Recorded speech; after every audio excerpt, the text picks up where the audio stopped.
Hvaljen Isus i Marija, dobar dan, ljudi naši, dragi svi koji nas pratite. Evo ovaj put prošli smo malo Slunja, danas smo sanirali ozljede ožuljeva i tako u sanitetu, kupili neke potrepštine koje nam trebaju tako da se možemo sanirati putem.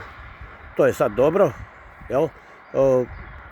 Malo su nam ljudi uskočili taj teret koji nosimo pa nam odvezu dio di nam je destinacija, jer nismo mi toliko ni fizički se pripremali za taj put.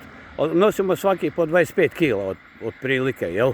Tako da bez pripreme fizičke to stvarno ja mogu reći Bože ti hvala što je tako. I ja bih htio da moj prijatelj Toni kaže nakanu za današnji dan, pa evo Toni izvoli. Evo danas nam je ruta od Slunja prema Plitvicama i nakana je danas za mlade da se Gospod založi kod Boga za mlade da im malo prosvijetli pamet.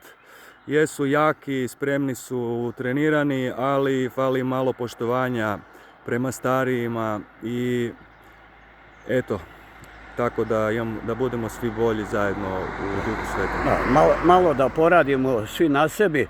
Eto, i mi smo bili mladi, vjerovatno šašaviji nego današnja mladost, ali što je tu je, jel? Naša poruka je jasna, naša misija je jasna, naše hodočašće je jasno, osobno, duhovno obraćenje i vama prenosimo tu poruku da i vi skupa s nama sudjelujete u molitvama i da izdržimo ovaj put i da budemo svi bolji, jer eto, mi smo Hrvati, ljudi dobre volje, mi smo stari ratnički narod koji više ne napada nikoga, nego brani i naš je cilj jedini vratiti duše Gospodinu Bogu našemu i da se Gospodin Otac Bog proslavi po Sinu svom kako je obećao preko hrvatskog naroda.